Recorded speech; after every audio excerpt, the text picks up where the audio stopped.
Welcome to the Her Story Circle podcast, the podcast that brings you the extraordinary tales of everyday women who are changing the world. I'm your host, Gertrude Mache, and I'd like to acknowledge traditional custodians of the land on which we meet today. I also like to pay my respects to elders, past, present, and emerging. Every week, we dive into the lives, challenges, and triumphs of women from all four corners of the globe. We're here to inspire, enlighten, and connect, sharing stories that uplift and empower. So grab a cup of coffee, settle in, and join us as we explore the incredible journeys of women shaping our future. This is Her Story, where every woman's voice matters. Hello, everybody, and welcome back to the Her Story Circle. This is Gertrude Mache here in beautiful Melbourne, Australia. And today I am graced with the presence of two amazing young people. Welcome, welcome, welcome to our tribe. As you know, Her Story is not just about women. It's also about men who are making a difference in the world. And I have a very unique story for you today. So please introduce yourselves. Tell everybody your full names, where you're based, and share your story with us today. Hello, my name's Kale Sudhoff. And I am Allie Gray. And we're based here in Salina, Ohio. All right, do you want me to go first? Yeah, I'll have Kale share his story first. All right, so I am a children's book author and illustrator. I like to write for those with exceptionalities. That's what we call in the teaching world. It's basically some kids find certain things that other kids might find easy to be extremely difficult. And so where I originally began with this, when I was born with a stutter. So that really made things hard for me growing up. It was really hard to read. And just reading out loud just gave me so much anxiety. And so I just tried my best to stay away from books and everything to do with them. I really didn't like them. And fast forward to when I was about 15 years old, I was just sitting there one night with my thoughts, and a word popped into my head, and that word was author. And I knew I was not trying to think of this word. I would never try to think of this word. And I was just like, God, if this is you, you've got the wrong guy for this. And I just put the thought away. I thought it was over with, and I went to bed. And then the next morning, my grandma was at our house, and immediately when she sees me, she pulls out her phone and starts telling me about this children's book author she saw on Facebook. And bells sort of went off in my head. I heard that word author, and my head snapped back to the night before. And I just told myself it was a coincidence, didn't happen. Later in the day, my sister was studying to be a teacher at the time, and my mom was talking to her. She was like, you know so much about kids, you should be a children's book author. And I heard that word again, and I was getting a little skeptical at this point, but just let myself push it out of my mind. Later that night, my family was watching TV while I was drawing, and I just got this feeling to look up.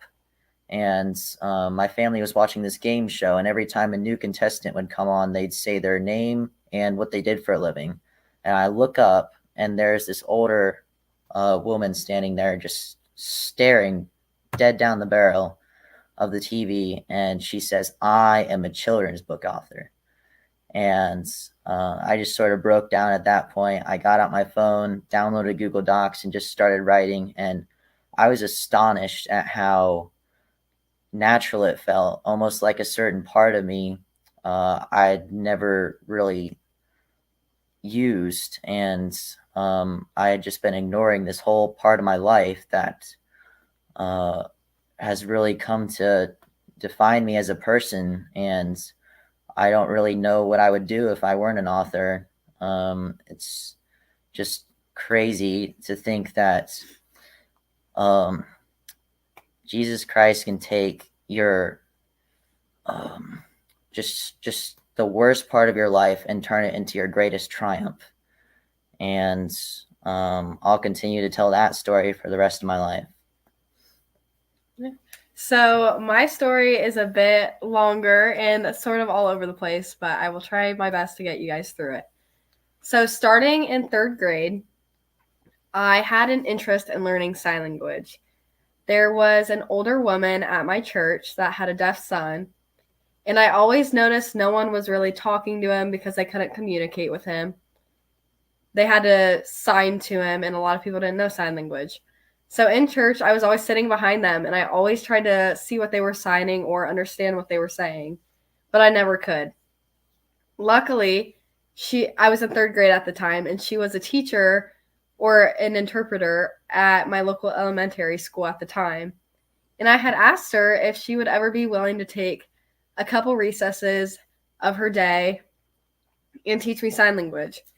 She was more than willing, and of course I was more than willing because I didn't like recess anyway. I didn't like being out in the cold. So she said she would start teaching recesses with me, and me and 2 other friends started to learn. We did that up until 6th grade, and we formed a sign language club in 6th grade with a bunch of other peers in my school, and we really all spent recesses, like multiple recesses, trying to learn this language and figure out. We paid tributes to a former president that had passed a couple years ago. So we really tried to make a difference with our sign language at such a young age.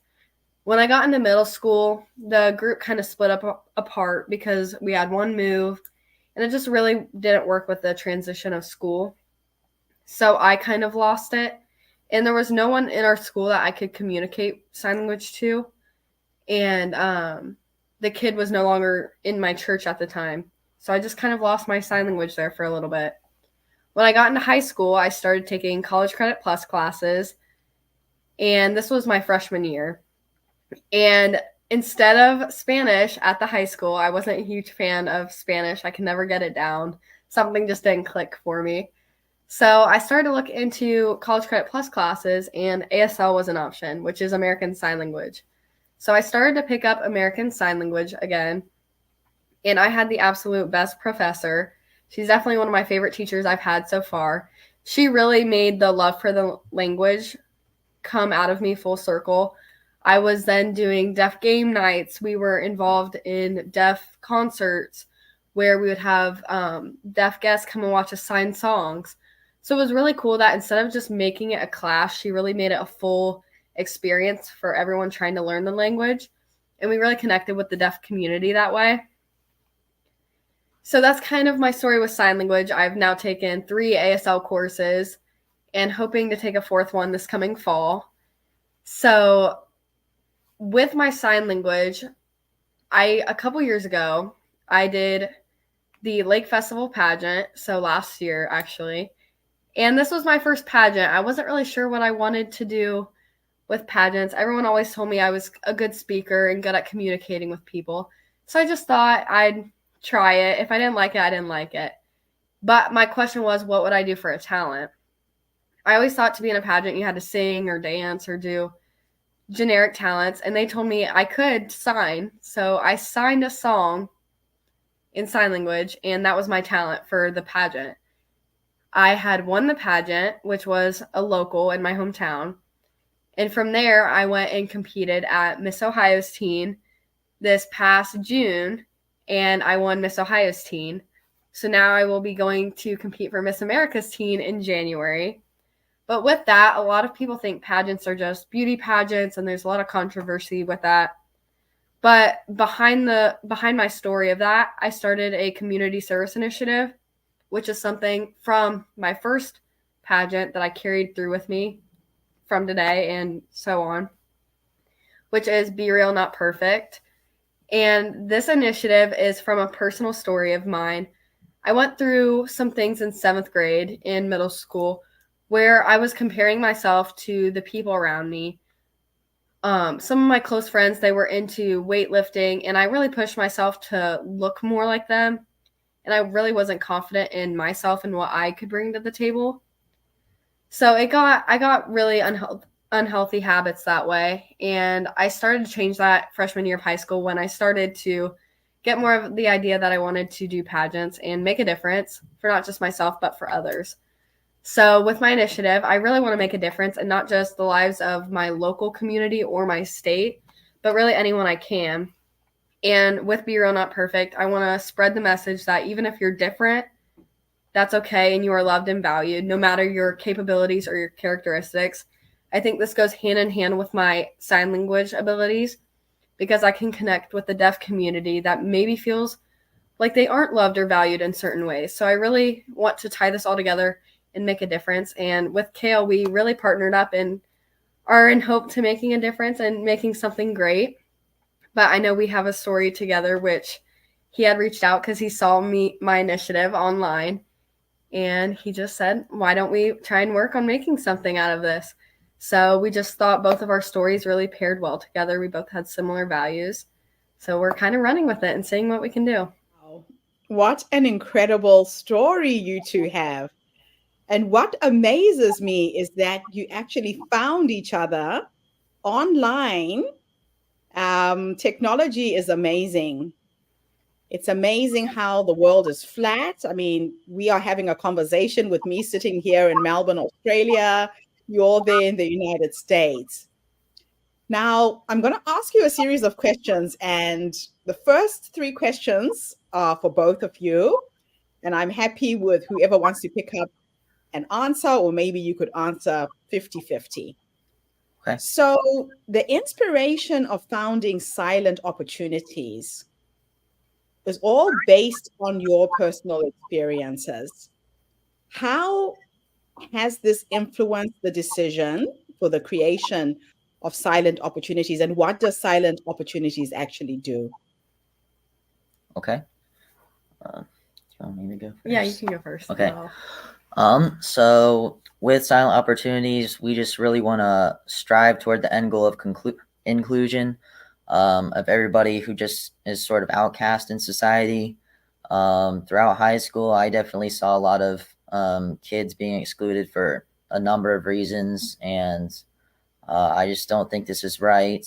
And our main goal is to bring awareness and give more opportunities to the deaf community. But really, the big picture, we just really want to bring inclusion and more opportunities to those who don't always have them. Yes, and to add to that, my story, when coming up with a name for Silent Opportunities, I was thinking on some names, and of course my story involves sign language, and that's a big part of who I am today and really what Silent Opportunities is. But we both have a goal to not just make a difference in the deaf community. I know that is a focus for us right now, but there are so many people out there that feel casted out, and we really just want to put that in the rear view window. We don't want that to happen. And so we're really trying to spread this as best as we can, not just through the deaf community, but really put as much out there as we can to other communities around. So, what are your main goals and initiatives for Silent Opportunities? Okay, so coming up, we're doing a family fun day to try and raise funds to possibly donate to the Ohio School for the Deaf. We also want to eventually try and maybe make up some scholarships to give opportunities to those affected or who have a family member who might be deaf. Just really giving back to our community. And we really wanted to not just really donate to like a national thing, try and keep it close to home. And once again, striving towards inclusion. Mm-hmm. So we're really open to, I know our first fundraiser, like he said, is a family fun day. After that, we're looking to hopefully raise money, of course, through any other fundraisers that come to our minds. But I know the podcast we've been on others previously. Those have helped spread our message because we know Ohio and our hometown Salina is such a small town. So really trying to spread this message as best as we can to get as many voices with us would be awesome. That's just amazing. So can you share a memorable experience or a milestone that you've achieved through your work with Silent Opportunities? I know that, Kale, when you were talking, you said, I'll leave this for later. I could feel that there was another story there that you can share. Okay. We are just starting out with our organization. Well, a memorable experience that I've had that's really just instilled these values in me. This was my first book signing. I was sitting there. It was towards the end of it. I had a lot of friends and family come, but I was just really not seeing the effects that I was wanting. I wasn't seeing the impact on the people that I was writing for. And I just sat there and I just sort of prayed and said, God, why did you have me write this story if I'm not going to see the impact? Mm-hmm. And not 5 minutes later, the door opened and in walked a 12-year-old girl with special needs. She had her father with her and her younger sister who did not have special needs. And I was just astonished at the difference that her father treated her compared to her supposed normal sister. Mm-hmm. He just looked upon her with a look that I can't even describe. And as soon as she saw me, she walked right up to my stand and just started talking to me. She had no idea who I was. And as soon as her dad saw this, he wheeled a chair over and sat it next to my table, sat her down, took his other daughter, and walked away. And me and her sat there for a good 20 minutes just talking, and I said maybe 3 words the whole time. She just wanted somebody to listen to her. Mm-hmm. And at that point I began to realize that the impact, it doesn't have to be so great that impacts so many people. In the stories of the Bible, Jesus always went after the one. He was always looking to make a difference in one person's life. And in that moment, it just sort of hit me. And my heart was breaking for this young girl. And that story, although she had no idea who I was placed in that exact space at that exact time to be there for her. And after we talked, she got up. Her dad said it was time to leave. And the last thing she said to me was, maybe someday you'll write a story about me. And that just has really driven me throughout all these years. And yeah, I just really want to bring forth the ideas of inclusion, because so many people out there are never going to get to see that young girl's beautiful personality because they can't get past what they see with their own 2 eyes. Yeah. There's so much untapped potential in people like that. So my next 3 questions are for you, Allie. As Miss Ohio's Teen 2024, how have you used your platform to advocate for the deaf and hearing loss community? Yes. So I just won Miss Ohio's Teen in June. Okay, And so it's recent. yeah, so it's really recent. And we just recently formed Silent Opportunities. So I'm trying to match those as best as I can. But starting off, I've reposted. We did a podcast not too long ago. Someone was from, I forget where it was, but she was out of the country as well. And I had reposted she made a little post. So I had reposted that. So I really think I promote my personal initiative, which is Be Real, Not Perfect.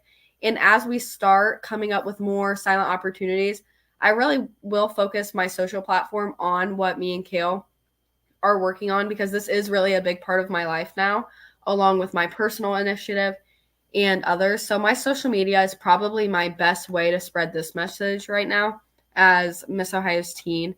I really just think reposting as many podcasts as I can and pictures of our fundraisers, I really think that'll all help play hand in hand together. Now, as a young woman, especially living in America, beauty and the concept of beauty can work against a lot of young women. A lot of young girls are looking at the social media influencers. You're now in the beauty pageant world. Mm-hmm. What do you think can be done to change this misconception of people's view of beauty? And how do you think you can use this platform to turn that around for teens? Yeah. So I love that you asked that, because that is exactly what I've been doing for this past year and what I plan to do throughout my next year as Miss Ohio's teen.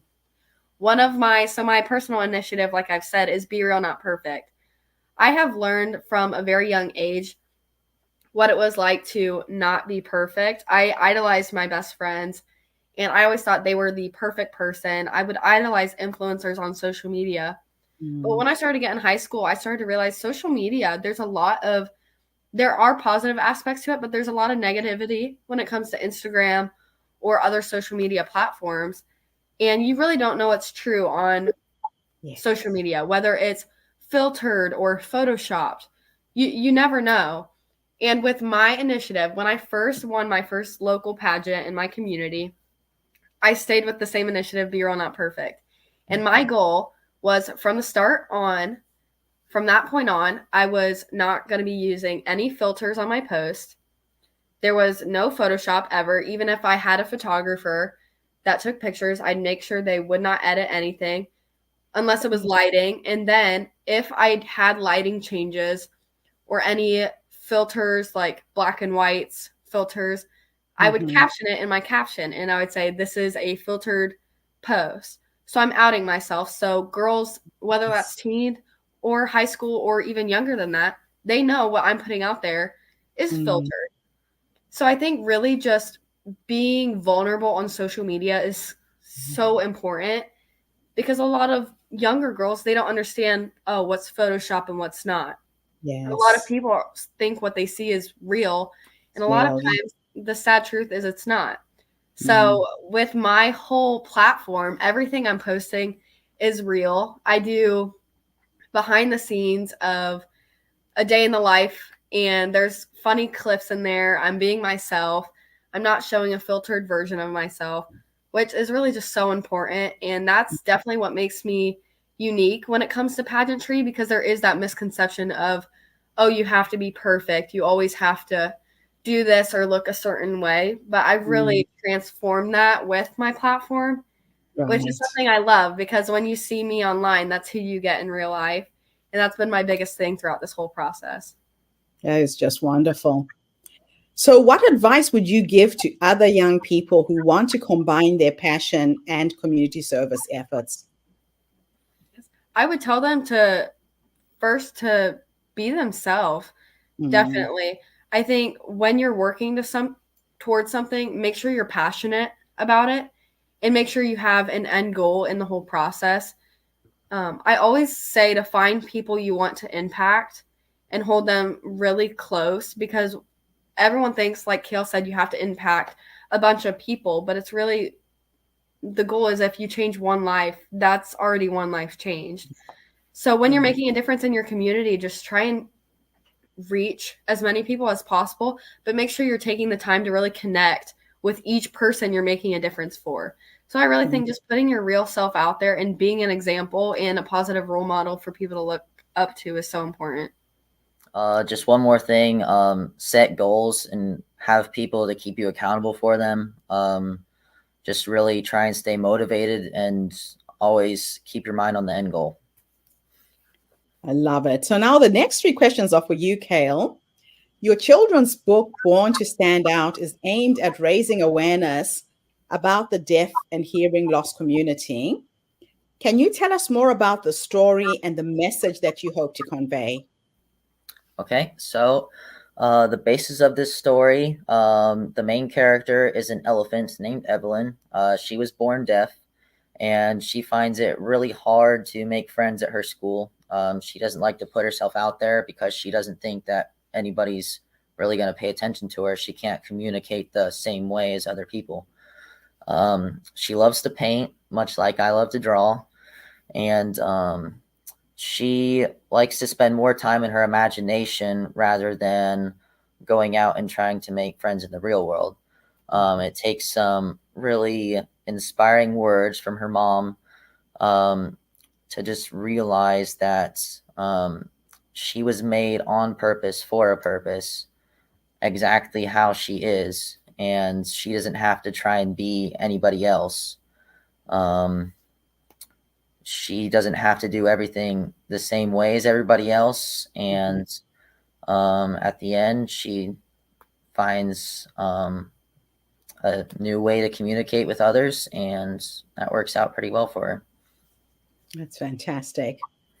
So, how has your mother's experience with Ehlers-Danlos syndrome influenced your work and dedication to supporting children with disabilities? Um, well, that has been a big part of my life. Always Tell us coming. what it is first Okay. so that people can understand.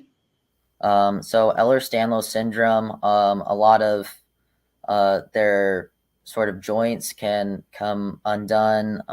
There's a lot of other adverse effects. She also has a mast cell disorder, which can make her react to pretty much anything. She can't have a lot of foods, and it just makes life really hard for her. Yeah, just really anything can set off a reaction. She can get a 104 fever just like that. And yeah, it just created like a sense of uncertainty for me as a kid, like not knowing what's going on, and not being able to do anything about it. That really instilled in me the knowledge that you have no idea what another kid has to go home to, and you don't know what's going on in their life, so don't make their life any harder for them. Yeah, I just yeah, with disabilities, I know it can make life so much harder, but you can see it as an obstacle or an opportunity, and you can still go out there and strive to be the best at what God made you to be. I love that. You've really taken something that you've experienced firsthand and wrapped it into your work. So, what challenges have you faced in writing and illustrating the children's books for special needs and disabilities, and how have you overcome them? Okay. Well, I have been drawing for as long as I can remember. That's always been a skill that I've really drawn confidence from, and I've always gotten better throughout the years. With illustrating a children's book, though, that requires a lot of bright colors and things. What I do is I have to take a picture of the sketch, and then I put it on my iPad, and then I had to teach myself how to use this whole new software to try and color it. I really didn't have anybody to show me how, so that was probably one of my biggest illustration difficulties. That took me a few months to figure out. With writing, I've experienced writer's block a couple times, but my strategy is to just sort of let it go. I always write on my Google Docs on my phone, so I can just let it go and then go throughout my day, and then ideas will just sort of pop in my head sometimes, and I'll be able to jot those down and then elaborate on them later and continue throughout the day. Yeah, just whenever you really face writer's block, just take a step back from it. I really don't like writing on a time crunch because that just sort of takes the joy out of it. I like taking my time and making sure every detail is really how it's meant to be. Fantastic. And have you thought of turning your books into audio books? Well, I actually got asked that a few weeks ago. I have thought about that. That is a really good idea, and yeah, I think that would be a good idea because I'm really not a great reader. Like, I'll have to go back and read the same sentence a couple times just for it to stick in my head. So for it, Yeah.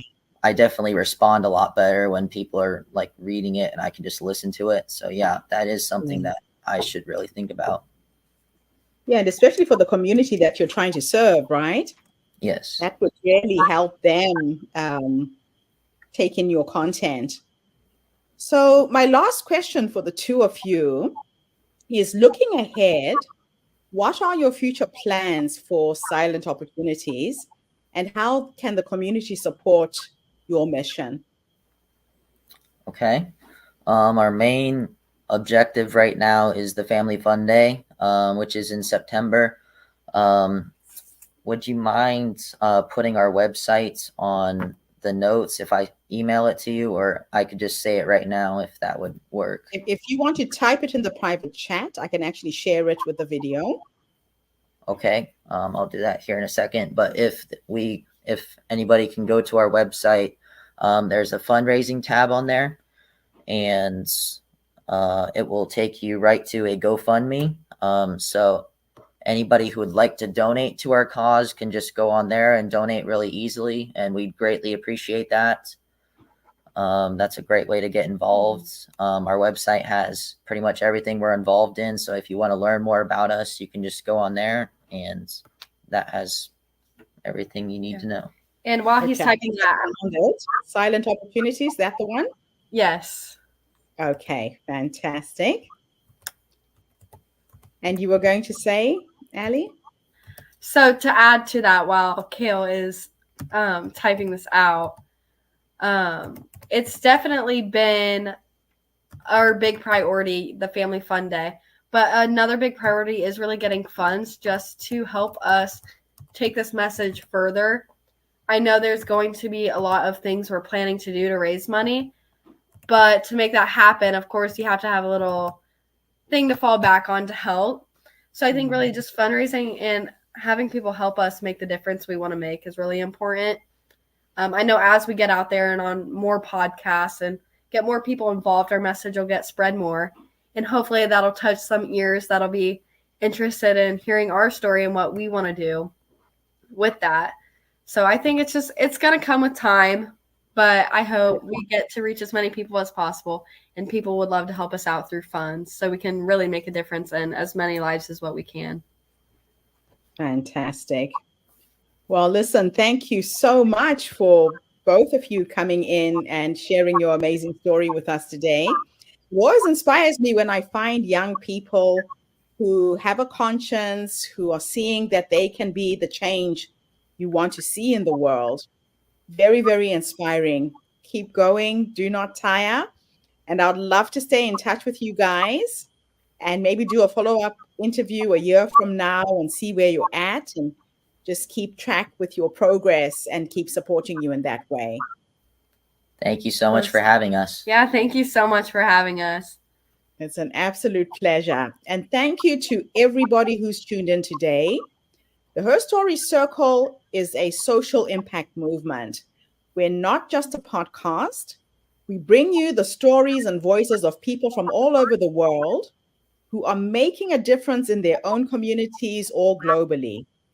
We share these stories to uplift you, inspire you, energize you, but most importantly, to empower you with knowledge and skills so you can do the same. So tune in again tomorrow when I interview yet another amazing guest. In the meantime, have a fantastic day, morning, or evening, wherever you are in the world, and bye for now. Thanks again for the interview. Thank you for tuning into the Her Story Circle podcast. I hope today's story has inspired you to believe in the power of our stories and the difference you can make in the world when you use your voice. I'm Gertrude Mache, and it's been an honor to share this space with you, where voices from all walks of life come together to weave a rich tapestry of diverse perspectives.